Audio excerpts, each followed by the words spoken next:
발로 쓴 칙칙한 기사는 가라 발칙한 경제입니다. 오늘도 재미있는 경제 이야기 들려드리겠습니다. 머니투데이 방송 권순우 기자 나와 있습니다. 어서 오세요. 안녕하세요. 상식의 반대말은 욕심이라고 생각하는 상식주의자 권순우입니다. 네, 반갑습니다. 저는 시장을 읽는 남자 이주호 앵커입니다. 자, 오늘도 발칙한 경제가 이제 동영상으로 여러분들을 찾아뵙고 음성도 같이 나가게 됐는데 오늘 모실 분은 사실 저희 프로그램에 한번 출연하셨기도 하지만 예, 또 다른 분이기도 하죠. 그렇기도 하죠. 근데 오늘은 정말 그 발칙한 경제 컨셉에 맞게 정말 발칙한 내용으로 준비를 했습니다. 아, 정말요? 예, 자, 우리가 이렇게 막연하게 생각하고 있었던 에너지와 환경 문제에 대해서 정말 과학적인 관점에서 접근을 했을 때 그 적나라한 실체가 무엇이고 좀 쉽게 얘기해 주세요. 부담 되시죠? 우리가 당연하다고 믿는 거 있잖아요. 네네. 친환경은 좋은 것이며 친환경적인 것을 하면은 세상이 좋아질 거다라는 네네. 그런 믿음이 네. 어디까지가 사실이고 아, 어디까지가 미신인지를 과학적으로, 네. 그러니까 우리가 그냥 생각하는 막연 그 뇌피셜이 아니라 네네. 진짜 과학적으로 한번 검증까지는 아니더라도 네. 가이드라도 한번 잡아보고 음. 그러면 우리가 진짜 우리가 그 친환경적인 걸 좋아하는 그 목적이 있잖아요. 네네. 그랬을 때 어떤 방법을 택했을 때 정말 그 목적지에 목적을 갈 수 있는지 이룰 수 있는지. 그런 얘기에 알겠습니다. 대한 얘기를 한번 들어보려고 합니다. 자, 그래서 오늘 이분을 모셔봤습니다. 이젠 파트너스 김재민 대표를 모셨습니다. 어서 오세요. 안녕하세요. 네, 안녕하십니까. 네.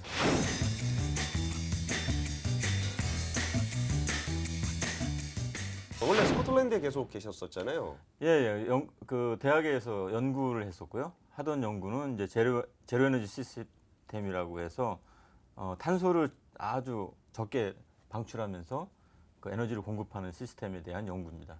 예, 예. 근데 저희 회사가 서울시 그 제로 에너지 건물인 국내 최초 제로 에너지 건물 에너지 드림 센터라는 곳을 현재 운영 중에 있습니다. 예, 예. 마포구에 있습니다. 네. 마포 상암동 그 월드컵 경기장 앞에 있는데 그러니까 말로 혹은 이론적으로 제로 에너지 건물을 설계하고 연구하는 게 아니라 실제로 건물을 지은 거를 운영을 하는 거를 저희가 한 5년간 네. 현재 5년 됐습니다. 그 네. 제로 에너지 건물이라 그러면은 전봇대가 없어요? 정확한 표현이네요. 제로 에너지 건물은 두 가지 의미가 있는데 보통 쓰는 게 이제 넷 제로 에너지 빌딩 이렇게 하는 게 있고 그냥 제로 에너지 빌딩. 근데 제가 쓰는 말은 그러니까 말씀하신 것처럼 그 한전이나 이런 전력 회사에 전력 공급받지 않는 상태에서 자급자족하는 건물. 그러면 불을 어떻게 켜요? 전기로 키는데 그 자기네 건물 안에 그 공급 장치가 있는 거죠. 태양광이 가장 대표적인 거고 그렇다고 해서 뭐 제로 에너지 건물이니까 수치상으로 정말 제로냐 예. 그러진 않고요. 그러니까 보통 건물의 한 10분의 1 정도로 아주 낮춰서 정확하게 표현하면 유럽에서는 니어리 제로 에너지 빌딩 이렇게 얘기해요. 아, 그럼 전선은 연결되어 있는 빌딩이긴 한데 네. 실제 사용량은 그 일반 건물에 비해서 한 10분의 1 정도밖에 예. 안 되는. 그리고 10분의 1인데 궁극적인 거는 저희는 0을 지향을 해요. 나머지는 이제 자체적으로 발전을 하는 네. 거고요. 발전해서 남는 걸 저장하고 그걸 갖다 쓰고. 그럼 전봇대가 옆에 있긴 있는 거예요? 지금은 있죠. 지금은 전력을 가지고 있고. 근데 이 효과는 굉장히 중요한 문제인데 1년 동안의 에너지를 사용한 거하고 공급한 거를 그냥 플러스 마이너스에서 제로 하자. 예, 예. 이런 의미보다는 실제로 외부로부터 전력을 받을 필요가 없으니 알아서 하는 거고 그럴 경우에는 이 지역은 혹은 건물은 한전의 에너지를 받질 않아요. 한전 입장에서는 그런 건물이 싫겠네요. 많아지면 싫진 않잖아요. 왜냐하면 얘가 많아지기 시작하면 내가 공급할 곳이 많으면 현재 상태에서 돌아가지가 않을 경우, 그러니까 공급이 안 될 경우 하나를 더 지어야 돼요. 네, 그쵸, 지을 그쵸. 때 뭐 10분의 1짜리 짓고 이런 게 아니라 그만한 크기를 또 져요. 한번 지을 때 돈이 그만큼 들어가니까. 그러면 얘를 뽑기 위해서 또 수요가 필요한 거지. 돈 낼 사람이. 네, 네. 그러니까 이게 수요를 계속 그 유도하는 효과가 있는데 한전이나 이런 입장에서는 하나 안 짓는 게 좋죠. 이게 어마어마한 돈이 들어가는 그러네요. 예를 들면 네. 원자력 발전소 같은 거를 그렇죠. 최대한 안 지을 수 그렇죠. 있는 거네요. 네, 네. 안 짓고 현재 있는 거를 24시간 풀 가동해서 최대한의 수익을 나오는 것이 좋죠. 어느 날 갑자기 필요로 하는데 돈을 들어가는데 수천억이나 1조 원 이상이 들어간다. 네. 그럼 갑자기 돈이 확 빠져나가는 거니까. 이젠 파트너스에서는 그러면 그런 제로 에너지 건물을 운영하는 역할을 지금 하고 계시는 네, 거고. 근데 복잡하니까 네. 이 건물은 생산도 해야 되죠. 그 다음에 저장도 해야 되고 네. 분배를 잘해서 그 내부 안에서 다 처리를 해야 되니 보통 일반적인 그 시설 관리하는 거하고는 다른 차원입니다. 그래서 또 다른 어떤 그 시장이 형성되는 건데 현재는 시장은 아직 없고요. 내년부터는 이제 제로에너지 건물이 국가적으로 의무화가 돼요. 공공 건물이. 아, 공공건물이. 네네. 제가 집 지면은 전기 못 쓰게 하는 줄 알고 깜짝 놀랐네. 2025년부터는 민간 건물도 25년이요? 2025년이 얼마 안 남았네요. 5년 남았어요. 오. 근데 이거는 지금 문재인 정부에서 시작한 게 아니고 그 이전부터 추진해서 그 로드맵 상에서 2020년부터는 모든 공공 건물은 지을 때 제로에너지 건물을 해야 된다. 의무예요. 그걸 안 하면 건축허가가 안 나와요. 근데 그 당장 그렇게 눈앞에 닥친 일인데도 불구하고 그 일반적으로 인지가 많이 되고 있지는 않은 것 같아요. 그렇죠. 그러니까 앞으로 지을 사람 분들은 이제 지을 때 이런 게 있다라는 걸 발견할 수 있을 거예요. 근데 그러니까 금년부터 아마 내부적인 교육도 있고 하겠는데 뭐 실증 사업을 먼저 해서 할 수도 있고 아니면은 좀 더 시간을 벌고 공공건물 건축에 대한 기간을 나중으로 미뤄서 하든지 어쨌든 하긴 해야 돼요. 네. 알겠습니다. 이제 그 이제는? 개업삼 얘기는 좀 뒤에 또 다시 네. 네. 얘기를 하면서 또 진행을 해보도록 하고요. 네. 먼저 오늘 우리가 아까 처음에 얘기했던 그 이게 과학과 에너지 효율에 대한 어디까지가 과학이고 어디까지가 미신인지에 대한 이야기를 좀 해보기로 했잖아요. 근데 요즘이 아니고 뭐 예전부터도 뭐 저는 또 수소를 좋아하지 않습니까? 네. 근데 수소 하면은 뭐 지금은 다 기름으로 하고 있지만 뭐 태양광으로 해서 하면 된다, 뭐 바람으로 하면 된다, 뭐 이런 얘기들 많이 해요. 네. 그랬을 때 되게 다양한 에너지들에 대한 이야기가 나오는데 그 중에서 좀 이거는 한번 짚어봤으면 좋겠다 싶은 에너지는 좀 어떤 게 있으세요? 먼저 제일 보편적인 태양광부터 한번 해볼까요? 태양광을 하게 된 이유는 탄소 배출하는 연소가스, 연소기기를 퇴출하겠다는 거거든요. 네, 네. 아, 그러니까 에너지 효율 쪽이 있고 친환경 쪽이 있고 그래서 그 예, 말씀하시는 건가요? 그러니까 왜 이런 얘기가 자꾸 나왔냐면 우리가 처음으로 시작하면 기후 변화가 있다라는 것 때문에 시작을 한 거잖아요. 그렇죠. 네. 이산화탄소 배출 그러니까 늘리면 안 된다. IPCC에서 기후 변화가 있다. 근데 기후 변화가 있는데 얘가 지금 인류의 생존을 위협한다. 네. 예, 예. 이렇게 나온 거고요. 네. 뭐 산호초가 다 예. 없어지고 그 원인은 탄소다. 예, 네. 예. 이런 거거든요. 탄소를 이렇게 봤더니 그거가 실제 연소기기가 사용하는 이유부터 나왔다. 예, 네, 예. 이렇게 되는데 연소기기라는 게 다잖아요. 보일러, 그다음에 발전기, 자동차. 이게 모든 거. 기관차, 그러니까 뭐 산업혁명을 이끌었던 그 내연기관을 비롯해서 모든 에너지가 대부분 뭐 옛날에는 방직기기도. 그렇죠. 방직기, 예, 예. 방직기기도 증기기 네. 뭐 이런 것들이 나왔는데 그러면 이거를 하지 않는 방출이 안 되는 기기로서 뭐가 있을까라고 생각해서 아주 오래전부터 한 게 가장 큰 게 풍력과 태양광이었어요. 예, 네. 예. 근데 태양광은 예전에는 효율이 10% 이하였고 10% 이하라는 건 태양광이 한 1000와트 정도, 한 1000개의 유니트가 떨어지면 예. 실제로 전기를 발생하는 거는 10%, 10개. 그러니까 1000이면 100개. 100개. 소리. 예, 예. 그리고 지금은 이제 한 20%까지 올랐어요. 그러니까 면적이 있어야 되고 면적이 떨어지는 양에 대한 그게 되고 뭐 과학이라기보다는 공학적으로 저는 이제 공학자인데 예, 예.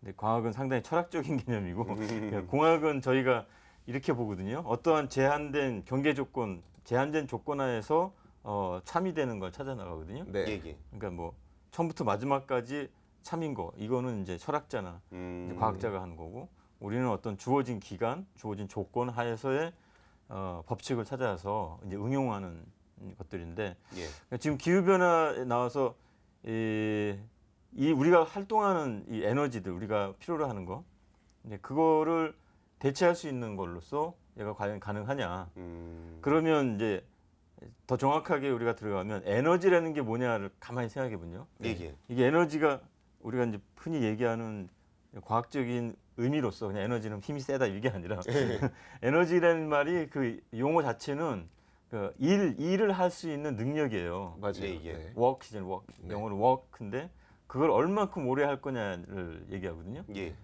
뭐 이제 수학이나 물리적으로는 이렇게 W잖아요. 예, 예. 워크를 했는데 그 워크를 가만히 보면은 얘가 그 질량과 힘의 관계예요. 질량과 예, 힘. 질량, 예. 질량과 거리라고. 그러니까 내가 어떤 무게의 물체를 옮기는 것들에 대한 것을 일이라고 네네네. 하거든요. 예, 예. 그러니까 대부분 뭐 돌을 옮긴다던가 뭐 이런 것들. 그래서 이제 그러한 것들인데 예전에 이제 우리가 하나의 예를 들어 에너지를 얘기했을 때 한 4명의 사람이 예를 들면은 부산에서 광주 뭐 어디까지 움직인다. 예, 예, 예. 말을 타고 간다던가 그 말이 마차를 끊는다. 예, 예. 그렇게 할 수 있을 거 아니에요. 네네. 그러면은 이제 우리가 말 네 마리가 4사람을 옮긴다. 네. 뭐 이거를 만약에 우리식으로 얘기하면 호스 파워라고 해보죠. 네네. 마력. 네, 마력. 예, 예. 마력이잖아요. 네. 근데 지금 우리 마력이 어떠냐면은 소나타가 지금 160마력이에요. 엄청나게 생각을 세네요. 해보세요. 그러니까요. 4명이 타가지고선 160개 말이 타고 가는 거예요. 네네. 그러니까 4시간 만에 가는 거예요. 음. 그죠? 그러면 가만히 생각해 보면 예전에 그런 연소기가 없던 말의 시대에서 예. 자동차가 나와서 이렇게 나왔는데 그 자동차가 어떻게 움직이냐면 지금 소나타가 1리터짜리 기름 네. 예. 이를테면 이런 거 물 몇 개란 말이에요. 그러니까 네네. 1,600원어치. 네. 뭐 요것도 돼요. 요것도. 예. 요거 이렇게 누우면 얘가 작게 만들어서 알갱이를 만들어서 연소 챔버에 들어가서 폭발을 시켜서 거기서 이제 움직이면 예. 100m는 간단 말이죠. 내가 네네. 한 100m 더 가겠죠. 한 1m, 네. 1km는 가겠죠. 예, 예. 현대차 효율 많이 좋아졌습니다. 그러니까 얼마나 대단한 겁니까? 예. 네. 말이 4개 끌든 160개 끌는 이런 거거든요. 우리가 지금 이런 시대에 살고 있는 건데 태양광을 어떻게 봐야 되냐면 그러면 태양광이 그만한 파워를 역량이 있느냐? 사실은 말보다도 못해요. 그렇죠. 제가 예전에 그 교과서나 아니면 잡지책에 자주 나왔던 그 그림 가운데 하나가 태양광 패널을 천장에 깐 자동차. 예. 근데 요즘에는 그런 건 상상조차 안 하잖아요. 요새도 나오긴 나와요. 근데 신형으로. 예. 근데 굉장히 효율이 떨어져서 그런 건가 봐요. 그러니까 태양광을 받아서 마차가 4명을 하고 가는 거를 생상해 보면은 그 정도의 마력을 나올 수 있는 그걸 한다면 한 150kW 정도가 필요하거든요. 네네. 예, 예. 150kW면 한 장당 우리가 보통 요만한 한 장이 한 130, 140 와트가 나와요. 와트요? 킬로와트 말고 와트. 네. 예, 예. 그럼 1000장 넘게 필요한 거네요. 꽤 필요해요. 그럼 말이 그거 들고 아, 가는데 힘들겠다. 저기 뭐야 우리가 발코니형 이게 네, 한 패널. 300와트, 200와트 돼요. 그 큰 게요? 크진 않죠. 이렇게 베란다에 이렇게 걸치는 건데. 그래도 크잖아요. 뭐 이만하면 크잖아요. 네, 예. 그러니까 계산을 한번 해보면 이제 나오죠. 몇 개가 필요하냐. 그러니까 이게 사실 게임은 안 돼요. 1000개. 그러니까 정확히 얘기하면 태양광을 가져오고 혹은 풍력 발전기를 놓고 풍력 발전기는 좀 다른 문제인데 예, 예. 그러니까 태양광을 놓고선 이만한 그 일을 할 수 있는 능력을 가진 걸 대체할 수 있느냐? 그거는 말보다 못한 거죠. 좀 그렇게 얘기하면 네거티브한 얘기지만 계산해 보면은 실제로 그래요. 그러니까 태양광이 그 화석 연료를 완전히 대체할 수 없다는 거를 저희가 그 박사님, 대표님은 계산을 해보셨으니까 아실 테지만 저희 같은 일반인들은 사실 뭐 된다고 하니까 이거 좋은 거라고 하니까 태양광 많이 해야 되겠다는 생각이 좀 들긴 하거든요. 그러니까 이거를 좀 쉽게 좀 설명을 좀 해줄 수 있을까요? 예, 그러니까 흔히들 많이 얘기하는 게 이제 원자력 발전하시는 분들의 주장에 그러니까 얘가 어떤 활동을 통해서 발생할 수 있는 에너지의 양 그리고 태양광의 양 그 비율도가 너무 낮지 않느냐. 네네. 그건 너무나 맞는 말이에요. 그러니까 원자력까지 안 가도 아까 얘기한 것처럼 그냥 기름 요거 하나를 떼워서 네 사람이군요. 네 사람을 이동시킬 수 있는 양이 태양광은 그만한 이걸 네네. 하고 그걸 안고 가야 되니 그건 움직이지도 못해요. 그쵸. 예. 그 자궁이 그러니까 이거는 게임이 안 되는 거예요. 근데 뭐 효율이 높아져가지고 뭐 될 거라고 태양광하고 얘기하잖아요. 이거하고 비교하십시오. 이거 됩니다라고 하는 것 자체가 넌센스인 건데 네. 이게 넌센스를 이렇게 커버시키는 건 이것이 우리가 갈 어떤 방향이고 구원해 줄 거라는 믿음이 있는 거죠.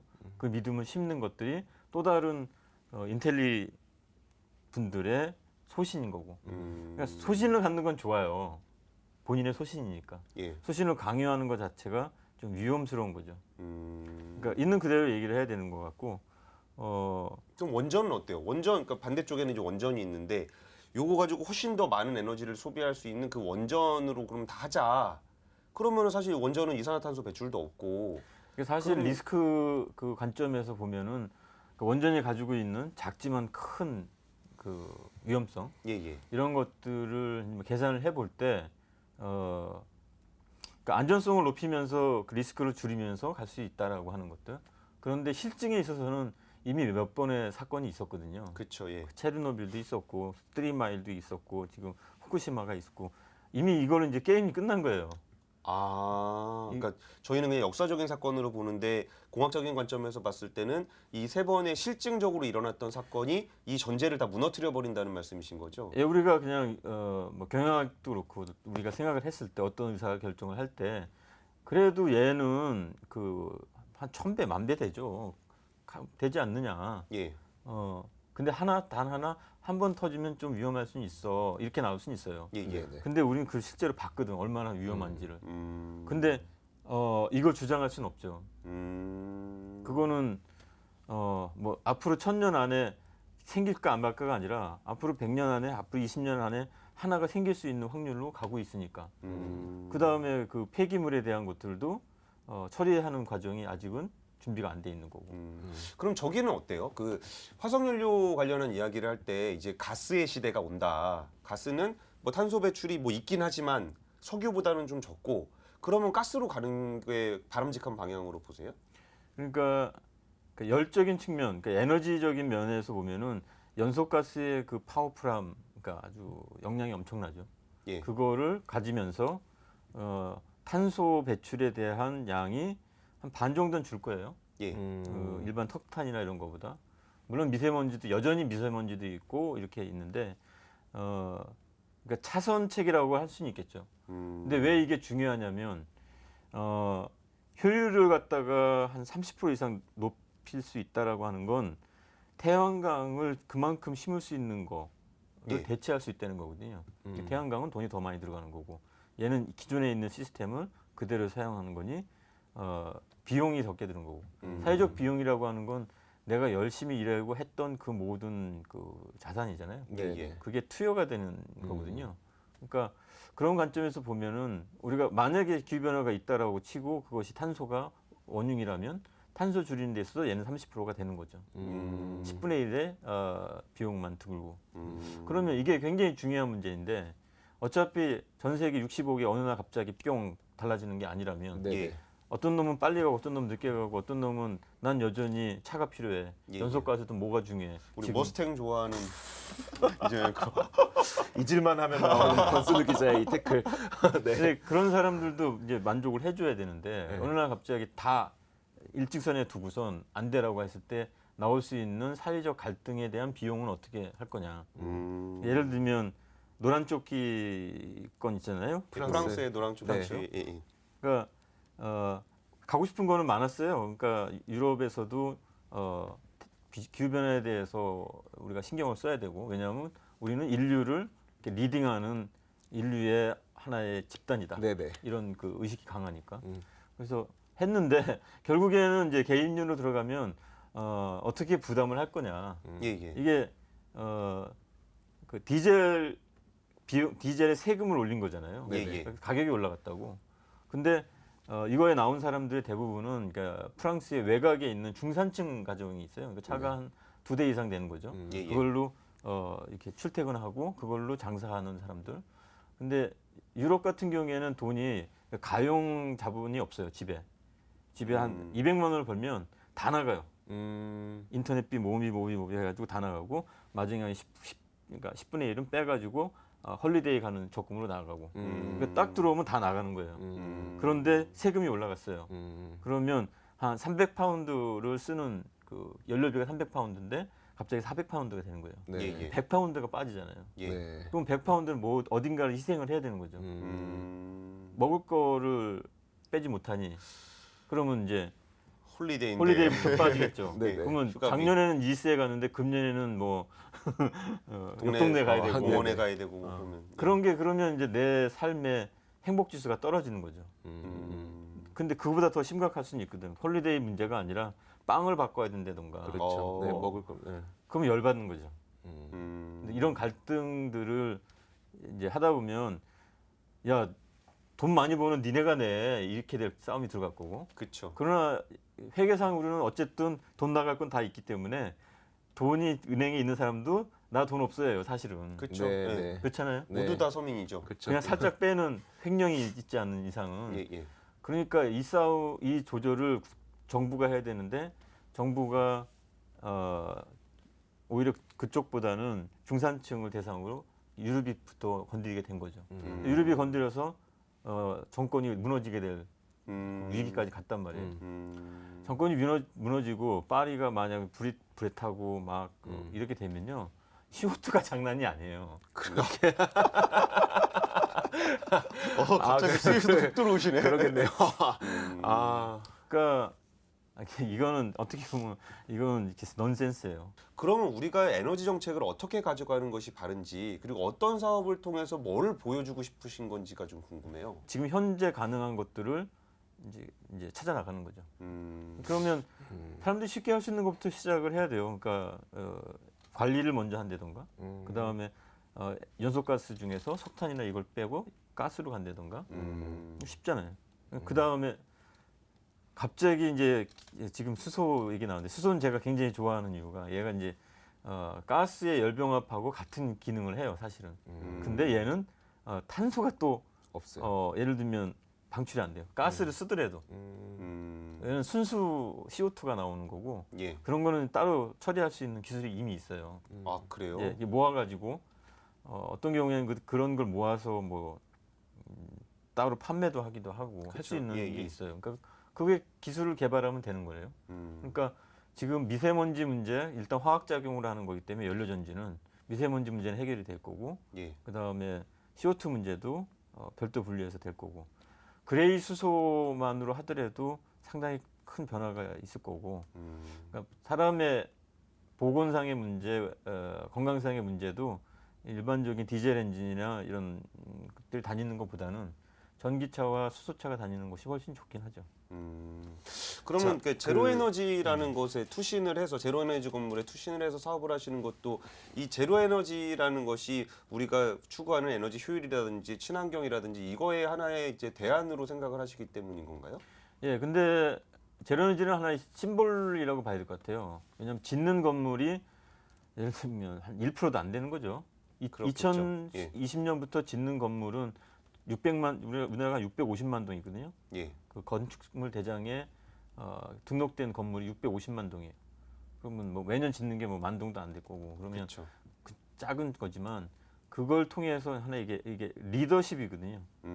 이렇게 가는 얘는 10분의 1밖에 안 써. 어떻게 해서 이제 그런 것들을 이제 하나에 가는데 뭐 이런 것들은 향후 한 5년간은 하나씩 조금씩 생기겠죠. 그리고 거기서 나오는 요소 기술들이 이제 보급형으로 나와서 이제 갈 거고 본격적인 거는 하나 2025년 정도에 민간 시장이 이제 열렸을 때 예. 그때는 이제